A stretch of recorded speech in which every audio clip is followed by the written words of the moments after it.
Em instantes, daremos início a mais uma entrevista do canal de podcast O Marqueteiro. Você pode acompanhar também esta entrevista pelas principais plataformas de podcast. Seja bem-vindo, seja bem-vinda.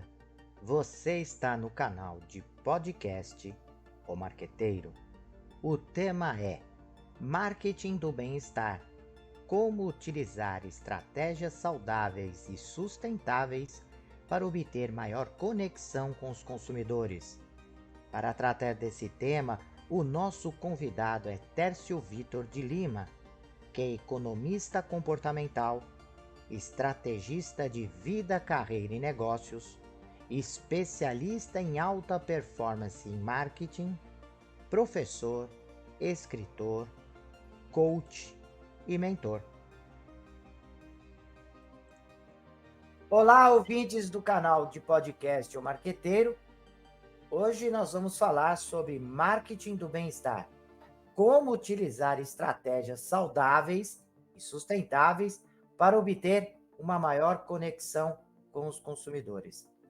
Para tratar desse assunto, o nosso convidado é Tércio Vitor de Lima. Olá, Tércio. Olá, professor Zenoni. Prazer estar aqui mais uma vez contigo para esse bate-papo. Obrigado pelo convite. Tércio, marketing do bem-estar. O que é isso?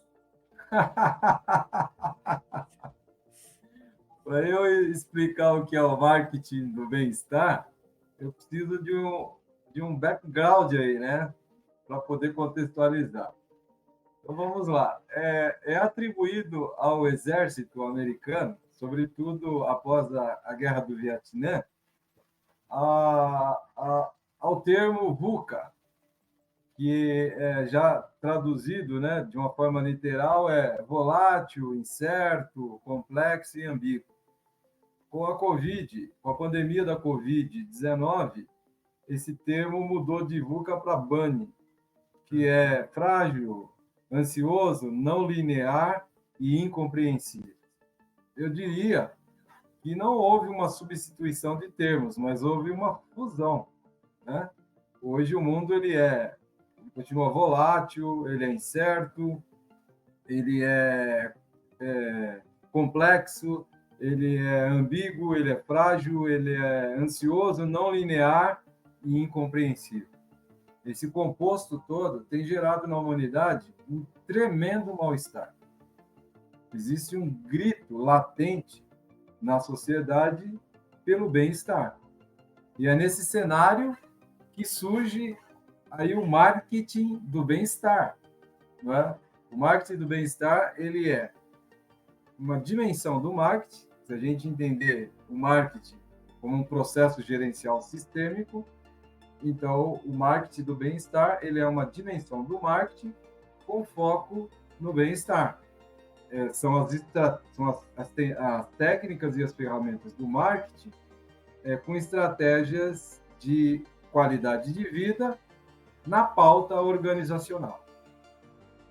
Porque essa ideia, né? Eu fiz essa provocação porque o tema poderia sugerir que nós estamos falando da aplicação dos conceitos de marketing a um setor específico da economia ou da atividade comercial, que são aquelas empresas que desenvolvem ações como academia e clínicas que podem contribuir para que o ser humano possa ter um bem-estar físico, social e emocional adequado.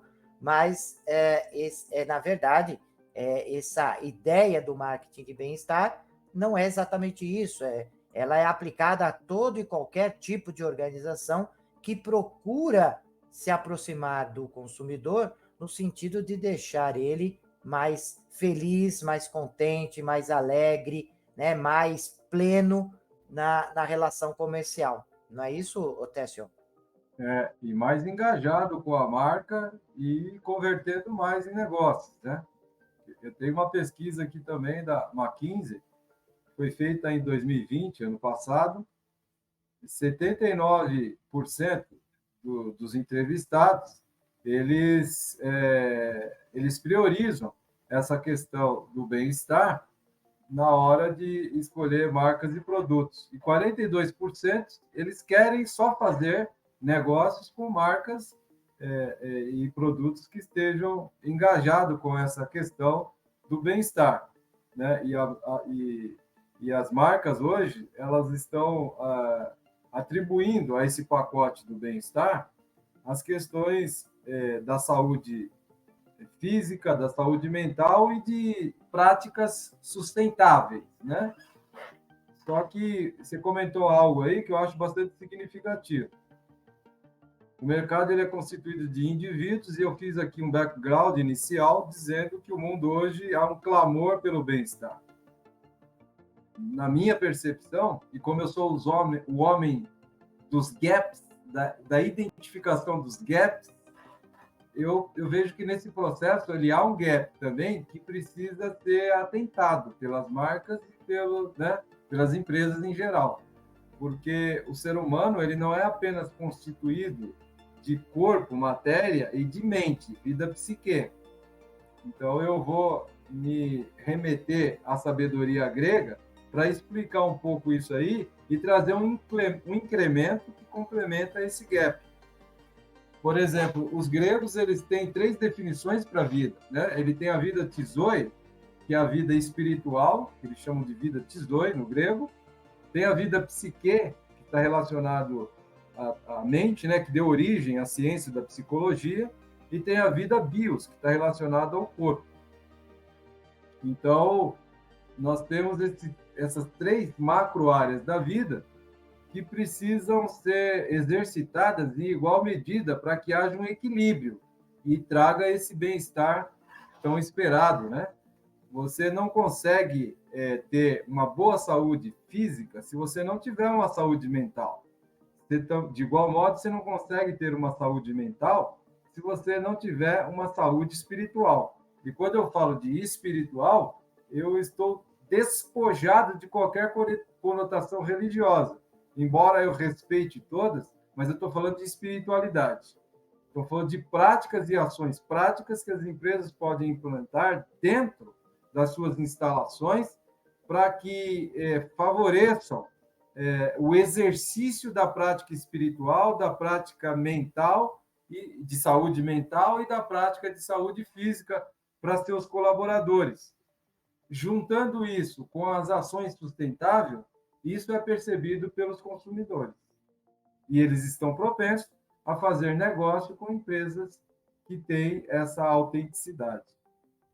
Mas, Técio, isso é uma característica do consumidor, do mercado de uma maneira geral, ou apenas ainda de um grupo restrito de consumidores que já perceberam a importância dessa conexão que vai além da comercialização de um produto ou serviço, onde a empresa se preocupa também com uma relação saudável, né, e sustentável.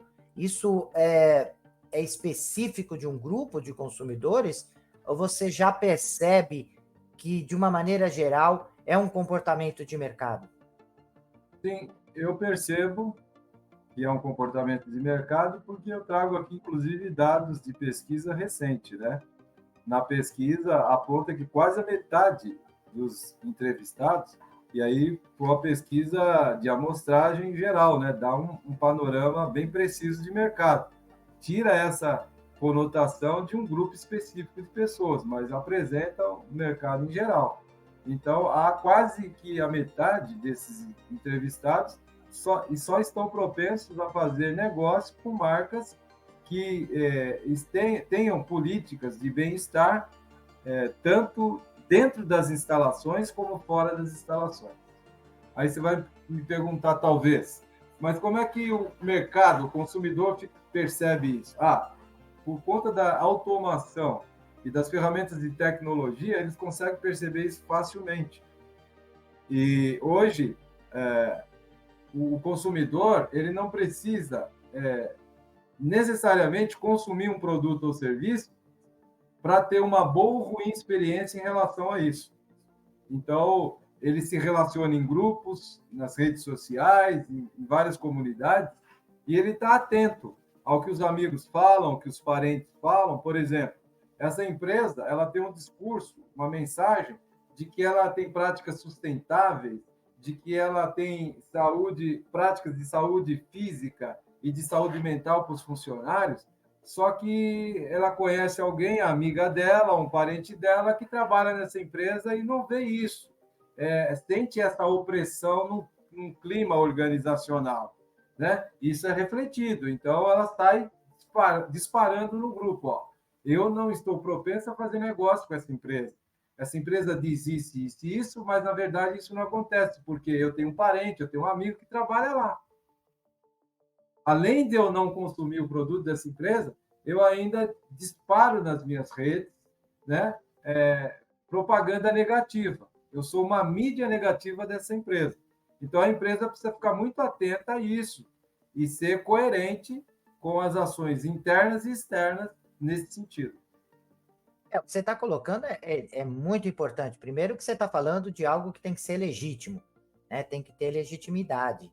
As ações, aquilo que você fala, tem que estar evidente em todas as suas relações. Isso é muito importante, né? Você disse, não adianta nada eu ter toda uma preocupação de apresentar uma visão de ações saudáveis, sustentáveis, né? Que possam dar uma sensação de bem-estar para as pessoas nessa relação comercial, se eu não tenho essa mesma preocupação com os colaboradores, fornecedores, parceiros de negócio, quer dizer, pessoas que estão ao redor das companhias, né? Se você não propicia que aqueles moradores que estão próximos à unidade da empresa também não percebem, independente se são consumidores ou não, mas se elas não têm uma relação saudável com essa empresa em função da localidade onde ela está inserida. Então, assim, é um princípio que deve nortear toda a organização e tem que ser algo legítimo, né? Sim. E aí que o marketing, então, ele entra como esse processo gerencial sistêmico, trazendo aos seus gestores uma visão sistêmica do mercado, né? Então, aí a gente passa a dizer do ecossistema como um todo, né? E se a gente observar esse dado que eu trouxe aí desses fenômenos, VUCA e BANI, do tremendo mal-estar que a sociedade está mergulhada, nós vamos entender que há um mercado potencial enorme aí, embora não, nesse mercado potencial não se tenha o cliente qualificado para o meu produto ou serviço, mas o mercado potencial é enorme. E isso precisa ser refletido nesse mercado, né? E como é que eu vou exigir de um colaborador interno que ele tenha essa prática, que ele demonstre, através das suas ações e atitudes, um bem-estar pleno, se ele não tem isso dentro de casa, né? Se ele não tem um exercício contínuo da saúde física, se ele não tem um exercício contínuo da saúde mental, haja vista que a saúde mental hoje é uma preocupação enorme das empresas, os burnouts da vida estão por aí, né? E graças a Deus que descobriram isso, mas há um contingente da massa empregada, dos trabalhadores muito grandes, sendo afastado por conta disso, né? E também proporcionar isso que eu trago como um pulo do gato aqui, para que haja esse equilíbrio, que é a questão espiritual. E é possível a empresa ter essas práticas dentro das instalações, tanto uma como a outra.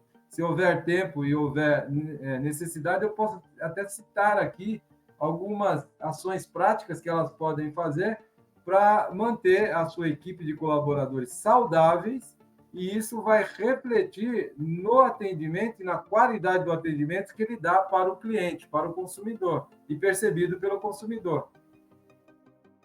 Gostaríamos de ouvir, porque realmente eu acho que é de extrema importância, né? Mesmo porque você toca num assunto importante que que você pode levar a aspectos e características e de espiritualidade sem confundir com religião, respeitando a religião de cada um dos seus funcionários, dos seus dogmas, né, as suas crenças, os seus valores. Mas você pode trazer para dentro da organização uma visão de espiritualidade que norteia todo e qualquer tipo de religião, né? Porque são valores morais inquestionáveis e que permeiam todo e qualquer tipo de religião. Então, nós gostaríamos sim de entender um pouco quais seriam essas práticas, essas características que podem colaborar e ajudar as organizações a terem conexões mais saudáveis, sustentáveis com os consumidores. Legal. E sabe que eu vou começar pela espiritualidade, que é a parte mais subjetiva do ser humano, da constituição humana. E daí eu vou passando para a psique e depois eu chego no bios, tá? Então, você sabe que uma das definições conceituais de religião é religare, né? Religar o homem a Deus, que é o ser supremo, levar o homem a Deus. Isso todo ser humano quer. O que ele não quer é ficar muito preso a dogmas e doutrinas religiosas, porque isso prende um pouco, escraviza um pouco. Então, o homem quer chegar a Deus. E o homem, o ser humano, e esse é um tema que eu já venho estudando há alguns anos, o homem ele sente essa necessidade de um exercício espiritual.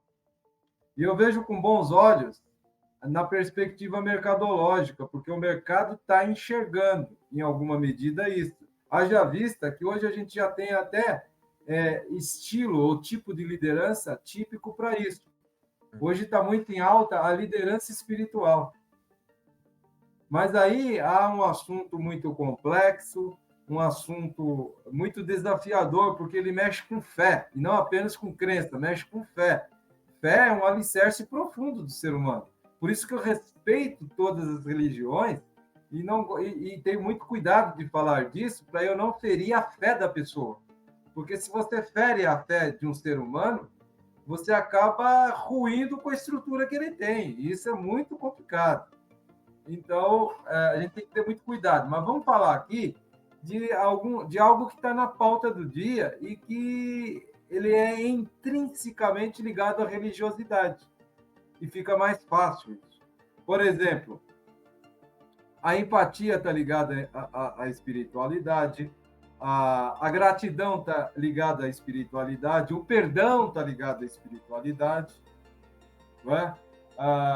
Isso são práticas, por exemplo, a meditação, a oração, grupos de estudos que a empresa pode fazer de manhã, 15 minutos antes de começar o seu turno. Ela pode reunir grupos por equipes e pode fazer, por exemplo, a leitura de um livro espiritual, seja ele qual for.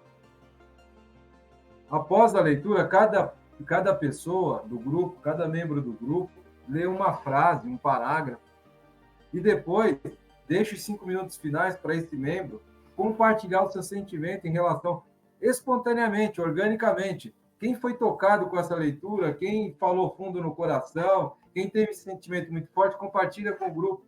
Aquilo que um compartilha com o outro recebe também e ganha, e todos são ajudados. Né? Vamos fazer uma dinâmica sobre gratidão. Pega lá no dia seguinte, faz uma dinâmica sobre gratidão. No outro dia, faz uma dinâmica sobre perdão. Perdão é um atributo divino. Se você não entrar pelo caminho da espiritualidade, jamais você vai conseguir perdoar. E quando você não perdoa, você carrega um fardo muito forte, muito pesado, que pode prejudicar toda a sua saúde, se você não aprender isso. E hoje tem meios de se fazer isso de uma forma muito orgânica, rápida, a empatia, como me colocar no lugar do outro, como exercitar, como fazer uma meditação rápida, guiada ou não, como fazer uma oração. Tudo isso são práticas de espiritualidade que você pode, e tantas outras que o tempo não vai permitir falar. Dá para fazer dentro do ambiente corporativo. Por exemplo, saúde mental, inteligência emocional, autoconhecimento. Eu costumo dizer que o autoconhecimento nos cura, quando não aponta um caminho para. O ser humano consegue entender e compreender tudo fora dele, de maneira objetiva, mas ele não entende minimamente nada do ser dele. Ele não entende como se constrói uma cadeia de pensamentos, ele não entende como se constrói, quais são os pilares que estruturam o modelo mental e que as ações que ele tem, os comportamentos que ele tem, só reverberam o que está no modelo mental dele, como é que se constrói isso? Isso tudo é possível fazer em dinâmicas simples e explicar para as pessoas dentro do ambiente corporativo, para que ele tenha autoconhecimento, para ele saber gerir melhor as questões emocionais dele, para ele saber que determinado comportamento que ele tem não é uma coisa pontual, objetiva, de uma realidade objetiva, mas tem alguma coisa a ver com as crenças dele, porque são as crenças que determinam o comportamento, são os comportamentos que geram ações, são as ações que produzem resultado. O líder fica punindo o trabalhador por causa de comportamento, por exemplo, gestão de tempo. O rapaz chega toda vez, o colaborador chega todo dia atrasado, e o líder conversa, o líder dá advertência e ele perde a paciência e acaba mandando embora. Um exímio profissional que tem um bom hard skill, mas tem soft skill fragilizado, ele tem problemas com gestão de tempo. Não é só dar um treinamento de gestão de tempo, é saber por que ele lida com o tempo dessa forma. De repente, ele pode pensar assim, numa cidade caótica como São Paulo, num trânsito caótico, é normal chegar 15 minutos atrasado. Enquanto essa crença não for derrubada, nunca ele vai chegar no horário para nada. Isso compromete prazo, compromete tudo. A empresa pode fazer isso, ajudá-lo de uma forma nessa questão de saúde mental. Na questão do BIOS, não é só da academia. Aqui a gente dá um passe livre para a academia. Você pode ir para a academia todos os dias se você quiser. Não basta isso. Haja vista que as pessoas pagam a academia, tira do bolso, paga, antecipa planos anuais e não passam da terceira semana de treino. Não é só você pagar. Tem que saber, conhecer as dores do teu colaborador interno e do teu externo também, para poder atender. Não basta dar academia, porque senão você está dando academia e ele não está fazendo e fica frustrado.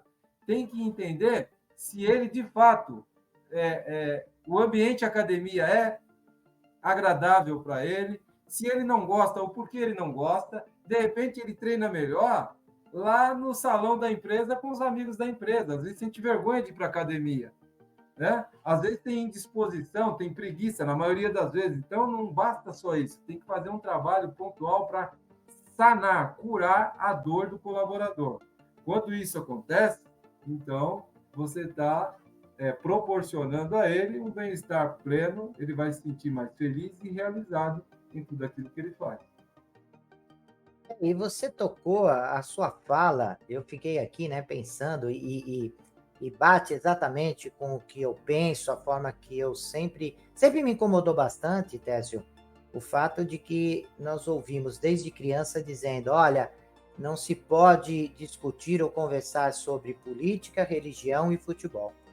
E isso sempre me incomodou bastante, porque eu sempre vi isso como uma maneira de separar grupos, né? Porque eu não posso conversar sobre isso, não posso discutir, então as pessoas começam a se agrupar por esses interesses. Então, o da religião A se agrupa com religião A, o B com a B, e aí você vai separando, né? E eu sempre achei, eu acho que você traz um pouquinho disso quando você fala, olha, nós podemos trazer práticas espirituais para dentro da empresa, onde cada um dentro do seu dogma pode falar, olha, eu tenho um livro que eu sigo, eu vou pegar um trecho e a gente vai discutir, e o outro esteja aberto a ouvir e se relacionar com essa ideia, né? Porque você vê, eu tenho a minha religião e eu compro melancia de um que virou um amigo, não é mais apenas um vendedor de melancia, mas virou um amigo. Ele tem uma religião completamente oposta à minha, e nós temos altas conversas, e eu aprendo muito com ele na religião que ele tem, né? Ele apresenta os seus dogmas, ele apresenta as suas crenças, os seus valores, e eu apresento o meu, e a gente consegue conversar. Não modificar a visão dele, e ele também não está modificando a minha, mas eu consigo enxergar na fala dele características importantes do que ele me apresenta e que servem para a minha vida. Então, quando você traz essa possibilidade, né, de trazer discussões para dentro da empresa nesse sentido, Eu acho que é algo que me incomodava e que é bom ouvir de você que essa prática ela é possível, né? Claro, precisa de um preparo, de um amadurecimento das empresas, precisa de um controle, né, para evitar que as pessoas possam ter conflitos nessa visão, mas é possível discutir. Então, por que não discutir política? Por que não discutir esporte, como e times, né, de futebol e não discutir religião? Mostrando que é possível aprender com essas diferenças, né? E crescer com essas diferenças. Eu acho importante isso que você traz. Sim, e você toca num ponto importante. Eu tenho recebido alguns estudos dessa geração mais recente, geração Z, Y, e etc., né? Essa nova geração, essa nova massa de consumidores que tem se formando, que vem se formando, elas estão mais abertas a isso. Haja vista que a dinâmica do mercado hoje também pede muito diversidade, né? Inclusão. Fala-se muito em empatia. O que é empatia? Se você não tem um exercício espiritual adequado, independente da religião que você vá, que você segue, se você não tiver um exercício espiritual genuíno, orgânico, você não consegue praticar empatia. O que é empatia? Empatia é eu me colocar no lugar do outro, entender a dor do outro e não achar que eu tenho o gabarito do mundo. Está tudo aí dentro do que você falou. Como isso é possível? Isso é possível se eu faço, se eu tenho uma espiritualidade, um exercício espiritual forte, contínuo, regular. E haja vista que o exercício espiritual ele começa por um esvaziamento. Jamais eu vou ser humilde com os meus pares ou demonstrar humildade se eu estou cheio de mim mesmo.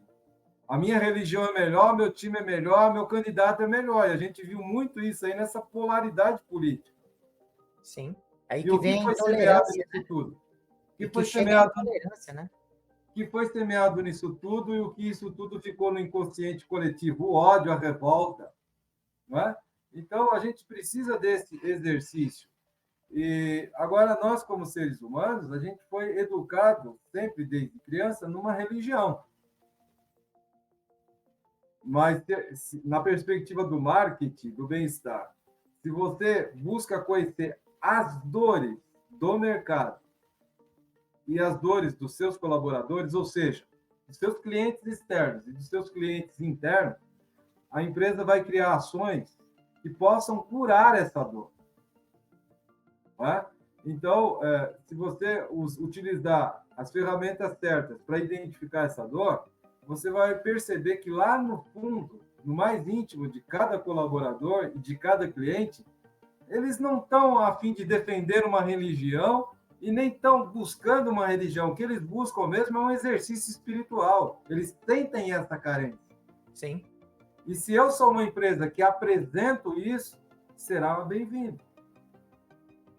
Puxa, que legal. Eu estou numa empresa hoje que eu me sinto bem lá dentro. O clima organizacional é muito bom. Eu tenho a opção de falar e de ouvir de todos os temas, por mais complexos e polêmicos que eles sejam. E eu estou aprendendo, de fato, ali dentro, o que é diversidade e inclusão. O respeito ao outro e a empatia. Mas como isso? A gente tem a prática. A empresa, ela é a porta-voz disso. Ela age assim, dentro das instalações, criando um clima e um ambiente para isso, e fora isso, ela patrocina, ela promove eventos dessa natureza e ações dessa natureza. Puxa, eu nunca percebi, porque eu fui educado dentro de uma religião. Eu sempre achei que só poderia falar de espiritualidade conectado com uma religião, não. Espiritualidade é uma necessidade intrínseca do ser humano, que está defasada, porque os pacotes de bem-estar oferecidos só contemplam saúde mental e saúde física. Não contemplam uma outra parte tão essencial, tão essencial, que é a espiritualidade, porque querem fugir da polêmica e fugir da complexidade. Mas não é bem assim. Tudo passa pelo mindset. Se tiver um mindset aberto para o crescimento, dá para se falar e propor práticas de exercício espiritual sem necessariamente passar pelo o viés da religião. Cada um fica com a sua e nós respeitamos toda, porque diversidade e inclusão é isso, é o respeito mútuo. Sem dúvida. E com o mindset aberto, eu respeito com todos. Você vai debater ou trazer a sua porção de compartilhamento de espiritualidade, é claro, baseado naquilo que você foi educado, que é a sua religião. Mas por respeito a você, eu vou te ouvir atentamente. E quem vai ganhar com isso sou eu, porque você vai trazer alguma coisa que é de aprendizado e interesse para mim, e vice-versa. Técio, que tema gostoso. Puxa vida, né? O nosso tempo já está terminando, né? Nós estamos terminando a nossa entrevista, que foi uma entrevista muito gostosa, porque esse é um tema interessantíssimo, atual, né? Que está ali permeando hoje as decisões das empresas. Eu quero te agradecer muito pelo fato de você disponibilizar esse tempo para conversar com os nossos ouvintes, né, do canal de podcast O Marqueteiro. Eu gostaria que você, nesses minutinhos finais, deixasse o seu contato, uma mensagem final, se você se sentir à vontade para falar com os nossos ouvintes, e já adiantar, né, que vocês podem enviar perguntas para o professor Técio Vitor, não só pelo contato que ele vai apresentar daqui a pouquinho, mas através do nosso QR Code, que acessa diretamente nossa central de relacionamento. Todas as perguntas, opiniões, sugestões que chegam até nós, nós encaminhamos para os nossos entrevistados, que sempre respondem, sempre interagem. Quero aproveitar também, antes de passar a palavra final para o professor Técio, falar que vocês podem acompanhar todas as nossas entrevistas nas principais plataformas de podcast e também no YouTube, onde nós temos um canal, O Marqueteiro. Técio, muito obrigado pela sua presença. Eu que agradeço, professor Zenoni, agradeço também a todas as pessoas que estiveram aqui nesse bate-papo conosco, nos prestigiando. Minha palavra final é a seguinte, né? O bem-estar é um clamor da humanidade.